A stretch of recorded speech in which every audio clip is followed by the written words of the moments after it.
Hello you people out there in YouTube land.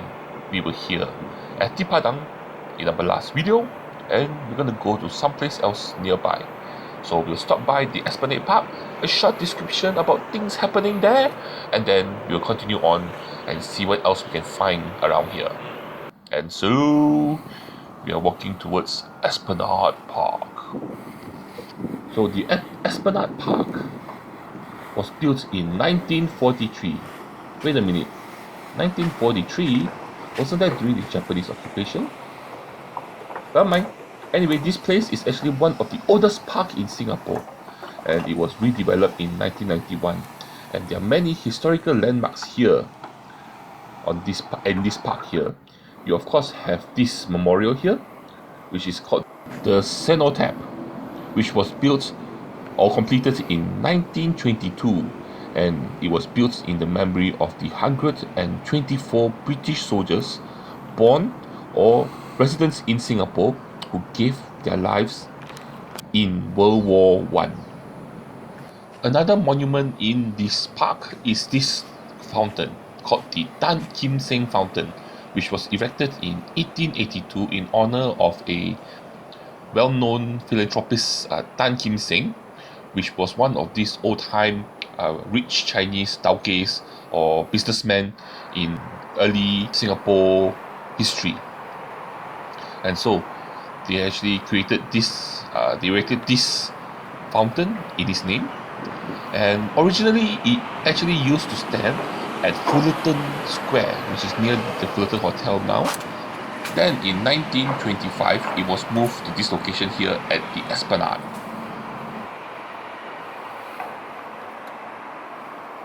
And also in the park, we have the Lim Bo Seng Memorial, which is something like an octagonal pagoda. And it was erected in 1954 in honor of the late Lim Bo Seng for his heroic acts and self-sacrifice during World War II. And right next to the Esplanade Park is the War Memorial Park, which is over here. We need to cross a busy street to reach here, and this is the War Memorial Park. So unlike other war memorials that remembers the soldiers that fought in the war, this one is actually a civilian war memorial, and it stands right in the middle of the busy downtown core of Singapore, between busy streets and skyscrapers all around it. And this war memorial does have, or this park does have a serene quality, a elegant, quiet, peaceful environment. And because, like I said earlier, this is actually a civilian war memorial which memorializes the civilians who died in Singapore during World War II. And in the urn in the middle of this memorial contains the bodies of civilians who was killed by the Japanese during the Japanese occupation, and they were actually unearthed from various places in Singapore. And each pillar or each side, you can see there's a plaque with inscriptions. They actually wrote it in all 4 languages in Singapore, which is English, Malay, Chinese, and Tamil. And they put it on each one of these pillars, and also on this stand where the urn stands on.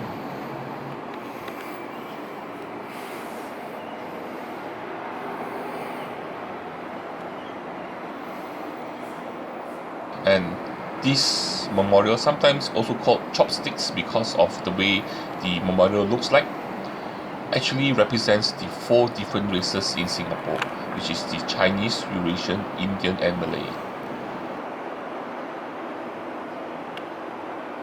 So this park is now a civilian war memorial, and it was actually completed in January 1967. And even on the outside here, you have the languages in all 4 languages of the island of Singapore, widely spoken in Singapore, all the 4 languages.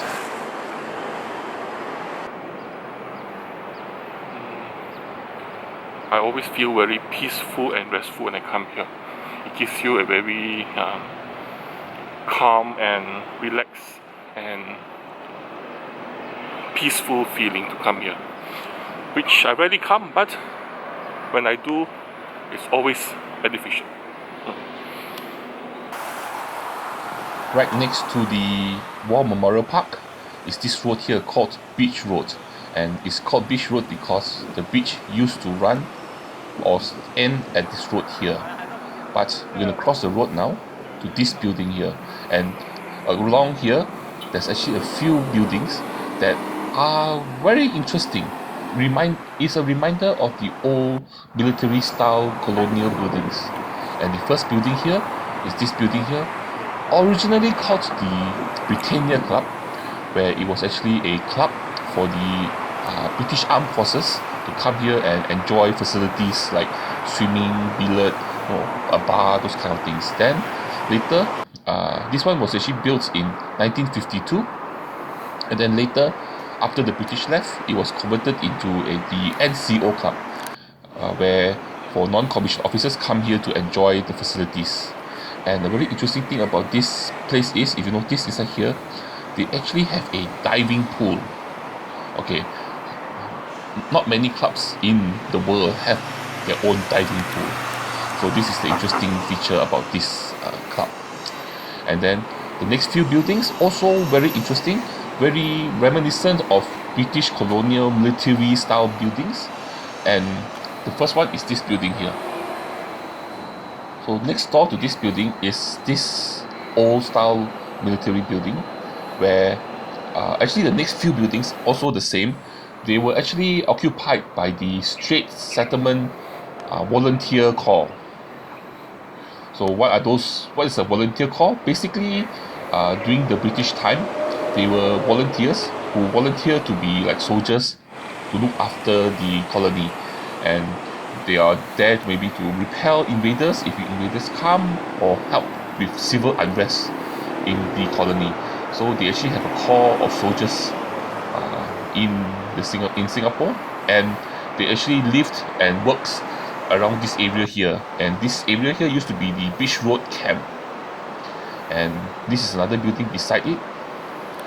One thing very interesting about the architecture here is actually a very nice mixture of adaptation of tropical features into this architectural style, where as you can see at the windows, on top of the windows, there's huge holes letting cool air in, and also you have verandas and all those kind of things.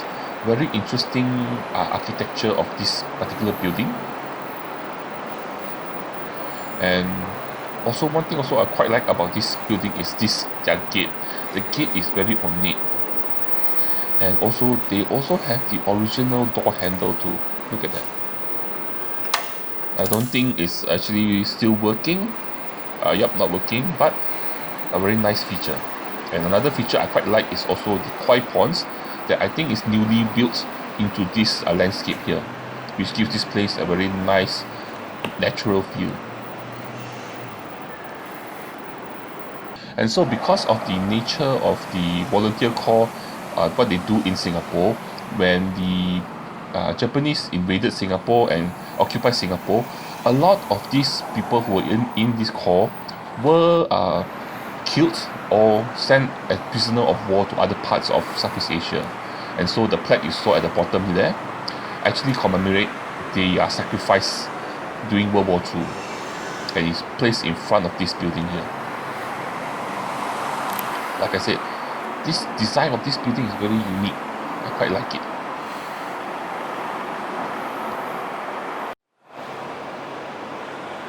This building is considered one of the oldest of the 4 conserved buildings along this South Beach area, and it was built for the Singapore Volunteer Artillery. And this building, if you notice, the parts of this building have actually quite thick concrete walls, and it is possible, the reason for that is because the ammunition for the artillery was actually stored here, so that's why the walls were thicker as compared to other places. And across the street from this military building is another very interesting building. If you see here, you notice that a lot of office buildings around here, especially the one in front with the glass office building. At this location in 1857, there was a Chinese temple which was established at the location. But because of modern urbanization, the temple has now been surrounded by office building. And the temple is still there, as you can see here. Just that to get to the temple, you need to actually go through the lobby of the office building, which was built in 1962. So I'm not kidding you, this is one of the secret temples in Singapore. Not many people know about it. Anyway, this street you see here now is Beach Road, and guess its name for being in the past used to be the road before the beach and the sea, before land reclamation. So if you head that direction, it will bring you to Arab Street. Around this area here, there's also a lot of pre-World War II shophouses with restaurants, bars, accommodation, offices. A very interesting place to come and look at the architecture and also to fill your tummy with Singaporean food. In this area here, there is no other location as iconic or as landmark as this building here is. This is the Raffles Hotel. Established in 1887, or that's when it was opened, this hotel has been or is seen as a beacon and haven for world travelers, and people from royalty to celebrities have stayed at this hotel. And this hotel gives its people, the people who stay here, a experience of old world appeal, regal elegance. And in the past, when people maybe from Britain wanted to experience the same opulence and elegance that they enjoyed back home, they would come to this type of hotels and stay here and get used back to the life that they are used to. A few interesting things, first of all, is at the moment this place is still a hotel. You can actually rent rooms here. Recently they actually gone through a major renovation, which they renovated the whole hotel. So the hotel is now open for business. There are lots of shops, boutiques that sell lots of branded goods, and also restaurants and bars too. One of the iconic bar called the Long Bar, which is a bar in this hotel, is famous for actually creating the drink called the Singapore Sling, which was created at that bar in this hotel. When you go into this location, this hotel, the hustle and bustle of the urban lifestyle suddenly disappears, and you are in another time, a more colonial time. And the decor, the material they use to make this place reminds you of those times. As you can see, they have like marble staircases, then nice design decor or molding on the walls and ceilings. You also have the grill work, cast iron grill work.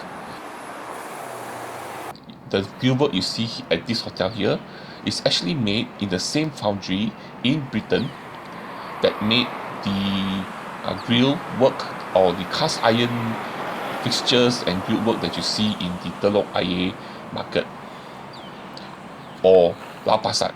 That's the place. And another interesting thing is, in Lau Pa Sat, there used to be a fountain that stands in the middle of that market, and that fountain has been moved, and the location that the fountain has been moved to is actually at one of the courtyards at this hotel here. Yeah, so if you do wander around some of the courtyards, you can see or experience how the old style British lifestyle used to be. The colonial style life or the colonial style environment is preserved in this building. Anyway, I think I've talked too much in this video. I think I talked a lot. Anyway, I hope you enjoyed what you see so far. It has been a very historic location, and I hope you enjoyed what you saw. and I hope this also makes you want to come to Singapore and come and have a look at all these places that I've shown you. And as per usual, you know what to do. Like, share, and subscribe. Yep. And then the most important thing, the thing that you have to do is to join me for my next adventure. I will see you guys around. Bye bye.